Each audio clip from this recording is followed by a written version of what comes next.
ಶೀಘ್ರದಲ್ಲೇ ರಾಜ್ಯ ಸರ್ಕಾರ ಪರಿಶಿಷ್ಟ ಜಾತಿ ಒಳ ಮೀಸಲಾತಿ ಜಾರಿ ಮಾಡಬೇಕು. ಈ ಬಗ್ಗೆ ವಿಧಾನಸಭೆಯಲ್ಲಿ ನಡೀತಾ ಇರುವ ಅಧಿವೇಶನದಲ್ಲಿ ಸ್ಥಳೀಯ ಜಿಲ್ಲೆಯ ಸಚಿವರು ಧ್ವನಿ ಎತ್ತಬೇಕು ಅಂತ ಎಂಆರ್ಎಚ್ಎಸ್ ರಾಜ್ಯ ಗೌರವಾಧ್ಯಕ್ಷ ಕೇಶವಮೂರ್ತಿ ಒತ್ತಾಯಿಸಿದರು. ಮಾದಿಗ ಸಮುದಾಯದ ಸ್ವಾಭಿಮಾನದ ಒಕ್ಕೂಟದಿಂದ ಕೊರಟಗೆರೆ ಪ್ರವಾಸಿ ಮಂದಿರದಲ್ಲಿ ಶನಿವಾರ ಆಯೋಜಿಸಿದ್ದ ಸುದ್ದಿಗೋಷ್ಠಿಯಲ್ಲಿ ಈ ಹೇಳಿಕೆಯನ್ನು ನೀಡಿದ್ದಾರೆ. ರಾಜ್ಯದಲ್ಲಿ ಒಳ ಮೀಸಲಾತಿ ಜಾರಿ ಮಾಡಬೇಕು ಅಂತ ಮಾದಿಗ ಸಮುದಾಯ ಒಕ್ಕೂಟ ಆಗ್ರಹಿಸಿದೆ. ಸುಪ್ರೀಂ ಕೋರ್ಟ್ನ ತೀರ್ಪಿನ ಅನ್ವಯ ಮಾದಿಗ ಸಮುದಾಯದ ದತ್ತಾಂಶದಲ್ಲಿನ ಸಮುದಾಯದ ಜನಸಂಖ್ಯೆಯ ಅಂಕಿಅಂಶ ಆಧಾರದ ಮೇಲೆ ಒಳ ಮೀಸಲಾತಿ ಜಾರಿ ಮಾಡಬೇಕು. ಈ ಬಗ್ಗೆ ರಾಜ್ಯದ ಎಲ್ಲಾ ಶಾಸಕರು, ಸಚಿವರು ವಿಧಾನಸಭೆಯಲ್ಲಿ ಧ್ವನಿ ಎತ್ತಬೇಕು ಅಂತ ಹೇಳಿದರು. ಪರಿಶಿಷ್ಟ ಜಾತಿಗಳ ಸಮುದಾಯದೊಳಗಿನ ಅತಿ ಹಿಂದುಳಿದ ಮತ್ತು ಅವಕಾಶ ವಂಚಿತ ಸಮುದಾಯಗಳಿಗೆ ಸಾಮಾಜಿಕ ನ್ಯಾಯವನ್ನ ಒದಗಿಸುವ ಹೊಣೆಗಾರಿಕೆ ರಾಜ್ಯ ಸರ್ಕಾರದ ಮೇಲಿದೆ. ಒಳ ಮೀಸಲಾತಿಗಾಗಿ 35 ವರ್ಷಗಳಿಂದ ನಿರಂತರ ಹೋರಾಟ ನಡೆಸಿಕೊಂಡು ಬಂದಿದ್ದೇವೆ. ಆದರೆ ಯಾವುದೇ ಪ್ರತಿಫಲ ಸಿಕ್ಕಿರುವುದಿಲ್ಲ. ಮಂಗಳವಾರ ನಡೆಯುವ ಸಚಿವ ಸಂಪುಟ ಸಭೆಯಲ್ಲಿ ಕಾಂಗ್ರೆಸ್ ಸರ್ಕಾರ ಚುನಾವಣೆಯಲ್ಲಿ ಕೊಟ್ಟ ಮಾತಿನಂತೆ ಪರಿಶಿಷ್ಟ ಜಾತಿಯ ಒಳ ಮೀಸಲಾತಿ ಜಾರಿಗೊಳಿಸಬೇಕು. ಈ ವೇಳೆ ರಾಜ್ಯ ಗೌರವಾಧ್ಯಕ್ಷ ಕೇಶವಮೂರ್ತಿ, ವಿಶ್ವ ಆದಿ ಜಾಂಬವ ಸಂಘ ರಾಜ್ಯಾಧ್ಯಕ್ಷ ಡಾ ಭೀಮರಾಜ್, ಎಂಆರ್ಎಚ್ಎಸ್ ಜಿಲ್ಲಾಧ್ಯಕ್ಷ ಸಿದ್ದಗಂಗಯ್ಯ, ದಲಿತ ಮುಖಂಡ ದಾಡಿ ವೆಂಕಟೇಶ್, ಶಿವರಾಮಣ್ಣ, ಗೋವಿಂದರಾಜು, ರಘು ಡಿಎನ್, ರಂಗಣ್ಣ, ರಾಜು, ಶಿವಣ್ಣ ಮುಂತಾದವರು ಉಪಸ್ಥಿತರಿದ್ದರು. ಮೋಹನ್ ದಾಸ್ ರವರ ಆಯೋಗದ ವರದಿಯನ್ನು ಯಥಾವತ್ತಾಗಿ ರಾಜ್ಯ ಸರ್ಕಾರ ಜಾರಿ ಮಾಡಬೇಕಂತ ಒತ್ತಾಯಿಸ್ತಾ ಇದ್ದೀವಿ. ಜಾರಿ ಮಾಡಿ.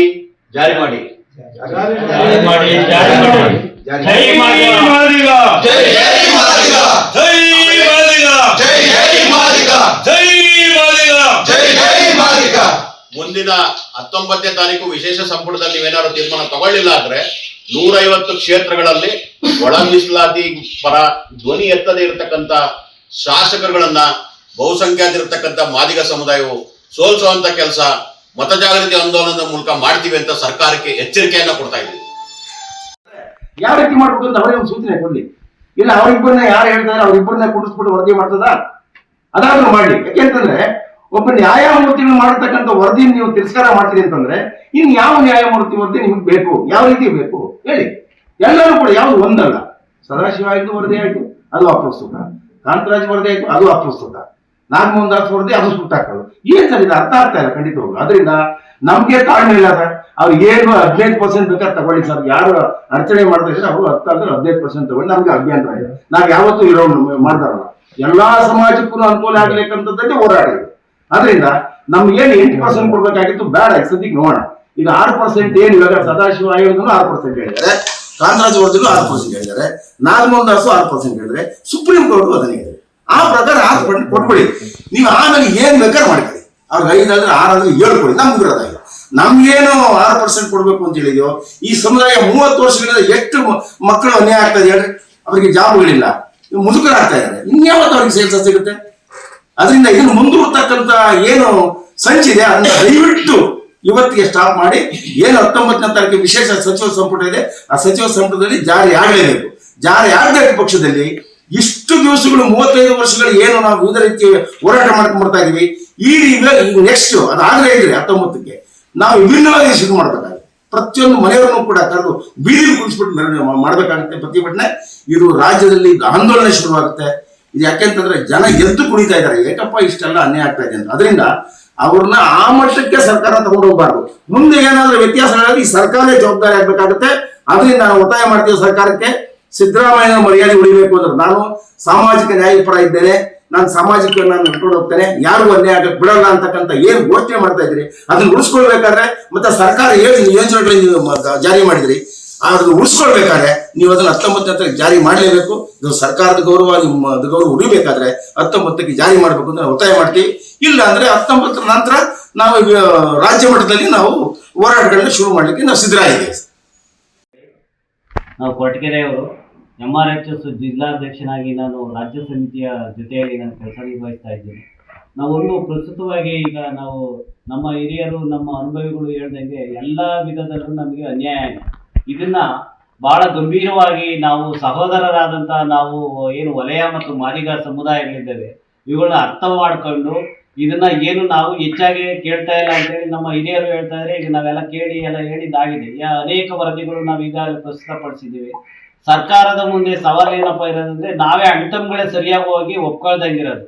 ಒಪ್ಕೊಂಡು ನಾವು ಸಮಂಜಸವಾಗಿ ಚಿಂತನೆಶೀಲರಾಗಿ ನಾವು ನಿಜವಾಗೂ ನಮ್ಗೆ ಅನ್ಯಾಯ ಆಗಿರ್ತಕ್ಕಂಥ ಮಾದಿಗ ಸಮುದಾಯ ಅನ್ಯಾಯ ಆಗಿರ್ತಕ್ಕಂಥದ್ದನ್ನ ಬೇಸಿಕಲಿ ನಾವು ಹೋಗಿ ಏನಾದ್ರು ಡಾಟಾಸ್ ತಗೊಂಡ್ರೆ ಅದರ ಸವಿಸ್ತಾರವನ್ನ ನಾವೇನಾದ್ರೂ ಕೊಟ್ಟಿದೀವಿ ಅಂತಂದ್ರೆ ಇಡೀ ಸಮುದಾಯಗಳೇ ಎದ್ದು ನಿಲ್ತಕ್ಕಂಥ ಪ್ರಸ್ತುತ ಸಂದರ್ಭಗಳು ಕಾಣ್ಬರ್ತವೆ. ಅದು ಕೆಲವು ವಿಚಾರಗಳು ನಾವು ಮಂದಟ್ ಮಾಡ್ಕೊಂಡಿದೀವಿ. ಯಾಕಂದ್ರೆ ಎಜುಕೇಶನ್ ಇರ್ಬೋದು, ಆರ್ಥಿಕವಾಗಿ ಸಾಮಾಜಿಕವಾಗಿ ಬಹಳ ಅನ್ಯಾಯಕ್ಕೆ ಒಳಗಾಗಿದ್ದೀವಿ ನಾವು. ಆದ್ರೆ ಇಲ್ಲಿವರೆಗೂ ನಾವು ಸಹಿಸ್ಕೊಂಡು ಬಂದಂತ ಒಂದು ಸಮಾನತೆ ಒಂದು ಏನೋ ನೆಮ್ಮದಿಯಿಂದ ನಾವು ನಮ್ಗೆ ಸಿಗ್ಲಪ್ಪ ಅವ್ರಿಗೂ ಸಿಗ್ಲಿ ನಮ್ಗೆ ಸಿಗ್ಲಿ ಅಂತ ಹೇಳಿ ನಾವೊಂದು ಮನಸ್ಥಿತಿಯಿಂದ ನಾವು ಇವತ್ತು ಕಾಯ್ತಾ ಇರೋದನ್ನ ನೀವು ದುರುಪಯೋಗ ಪಡಿಸ್ಕೊಳ್ಳೋದಕ್ಕೆ ತಾವು ದಯಮಾಡಿ ನಮ್ಮ ಸಮುದಾಯ ವಲಯ ಸಮುದಾಯ ಶಾಸಕರು ಮತ್ತು ಎಲ್ಲ ನಮ್ಮ ಪರಮೇಶ್ವರ್ ಸಾಹೇಬ್ರಿಂದ ಹಿಡಿದು ಇವತ್ತೇನ್ ನಾರಾಯಣ ಸ್ವಾಮಿ ಎಲ್ಲರಿಗೂ ಒಂದು ವಿಚಾರ ಹೇಳೋದಂದ್ರೆ ನಮ್ಮ ಮಾದಿಗ ಮೀಸಲಾತಿ ಹೋರಾಟ ಸಮಿತಿ ಹಾಗೂ ಸಮುದಾಯದ ವತಿಯಿಂದ ತಾವು ದಯಮಾಡಿ ಇದನ್ನ ತಮ್ಮ ಸ್ವಾರ್ಥಕ್ಕಾಗಿ ಇದನ್ನ ಬಹಿರಂಗವಾಗಿ ಅನೇಕ ಮನಸ್ಸಿಗೆ ಬಂದಂತ ಹೇಳಿಕೆಗಳನ್ನು ಕೊಡೋದ್ರ ಮುಖಾಂತರ ನಮ್ಮ ಏನು ಸಹೋದರತ್ವವನ್ನು ನೀವು ಹಾಳು ಮಾಡ್ತಾ ಇದ್ದೀರಾ.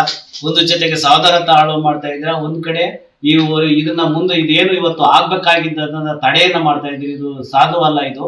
ಆದ್ರಿಂದ ದಯಮಾಡಿ ನಿಮ್ಮ ಸಹೋದರರು ಮತ್ತು ನಿಮ್ಮ ಮಿತ್ರರಿಗೆ ಮನಸ್ಸಿಗೆ ಬಂದಂತ ಹೇಳಿಕೆಗಳನ್ನ ಕೊಡೋದು ಬಿಟ್ಟು ಎಲ್ಲರೂ ಒಂದು ಕೂತ್ಕೊಂಡು ಮನಸ್ಥಿತಿಯಲ್ಲಿ ಏನು ಬಂದಿದೆ ಆಯೋಗದ ವರದಿಗಳು ಅವಳು ಯಥಾವತ್ತಾಗಿ ಜಾರಿ ಮಾಡಿ ಅದು ಒಪ್ಕೊಂಡು ನಾವು ಮುಂದಿನ ದಿನಗಳಲ್ಲಿ ನಾವು ಅದನ್ನ ಕಾದು ನೋಡೋದು, ಅದನ್ನ ಮುಂದಿನ ಫಲಿತಾಂಶವನ್ನ ನಾವು ನೋಡಿದ್ರೆ ಎಲ್ಲರಿಗೂ ಒಳ್ಳೇದಾಗುತ್ತೆ ಅಂತ ತಿಳಿಸ್ತಾ ಮತ್ತೆ ನೀವೇನಾದ್ರೂ 19ನೇ ತಾರೀಕಿನ ಸರಿಯಾದ ಒಂದು ನಮಗೆ ನಿಖರವಾದ ನಮ್ಗೆ ಸಿಗ್ಲಿಲ್ಲ ಅಂತಂದ್ರೆ ಇಡೀ ರಾಜ್ಯಾದ್ಯಂತ ನಾವು ಉಗ್ರ ಹೋರಾಟವನ್ನ ನಾವು ಹಮ್ಮಿಕೊಳ್ತೀವಿ. ಆಮೇಲೆ ಪ್ರತಿ ಗ್ರಾಮ ಪ್ರತಿ ಮನೆಗೂ ನಾವು ಮನೆಗೊಬ್ಬರು ಒಂದಂತೆ ನಾವು ರಾಜ್ಯವ್ಯಾಪಿ ನಾವು ಈ ಹೋರಾಟವನ್ನು ಮುಂದುವರಿಸ್ತೀವಿ. ಇಂಥ ಒಂದು ಆಗ್ತಕ್ಕಂಥ ಅನಾಹುತಗಳಿಗೆ ಆಯಾ ರಾಜ್ಯ ಸರ್ಕಾರ ಮತ್ತು ಆಡಳಿತ ಸರ್ಕಾರಗಳು ಆಯಾ ಶಾಸಕರೇ ಹೊಣೆಗಾರರಾಗಿರ್ತಾರೆ.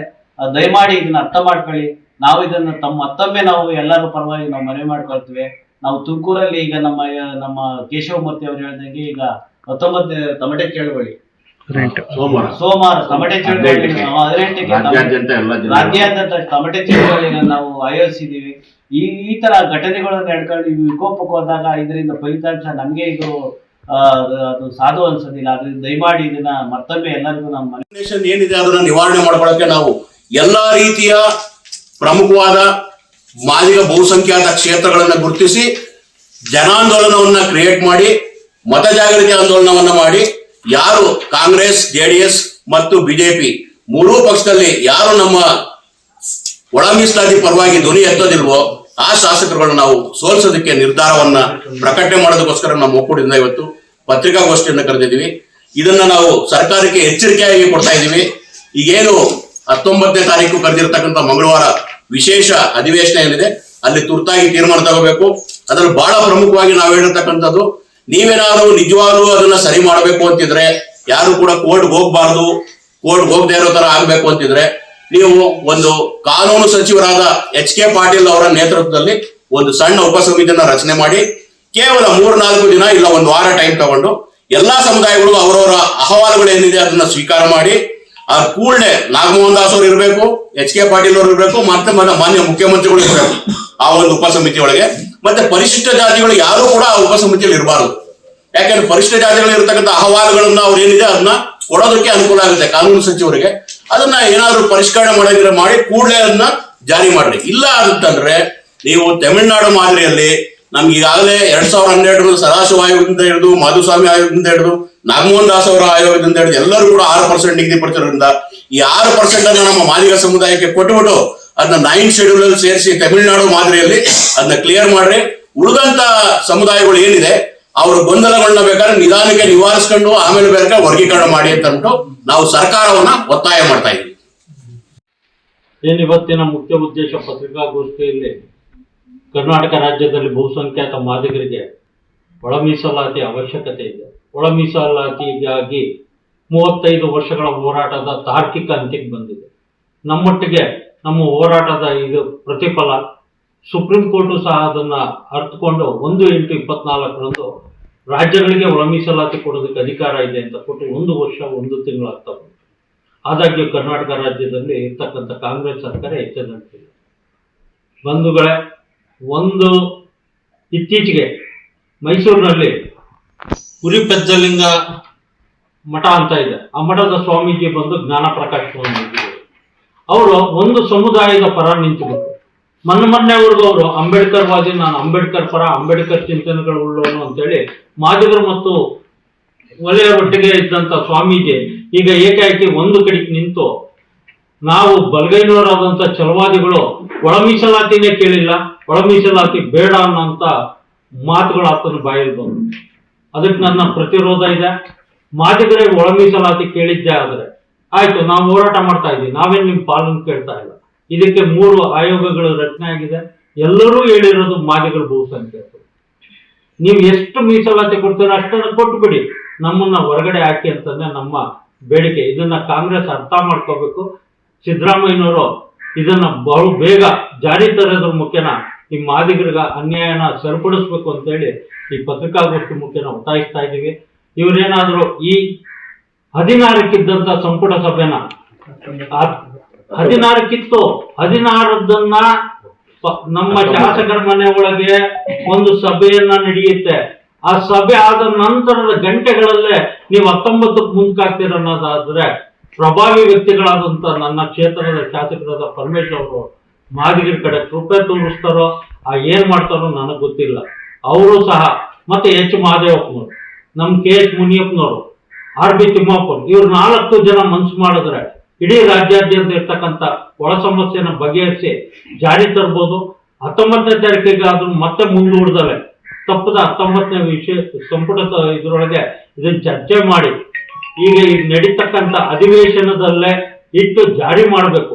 ಇದಕ್ಕೆ ಉದಾಹರಣೆ ಒಂದೇ ದಿನ 2 ದಿನದಲ್ಲಿ ತೆಲಂಗಾಣದಲ್ಲಿ ರೇವಂತ್ ರೆಡ್ಡಿ ಅವರು ಜಾರಿ ಮಾಡಿದ್ರು ವರದಿಯನ್ನು ತಗೊಂಡು, ಅದು ಮಾದರಿಯಾಗಿದೆ. ಅದೇ ರೀತಿ ತಾವು ಮಾಡಬೇಕು ಅಂತ ಹೇಳಿ ನಾನು ತಮ್ಮಗಳ ಮುಖ್ಯನ ಒತ್ತಾಯಿಸ್ತೇನೆ.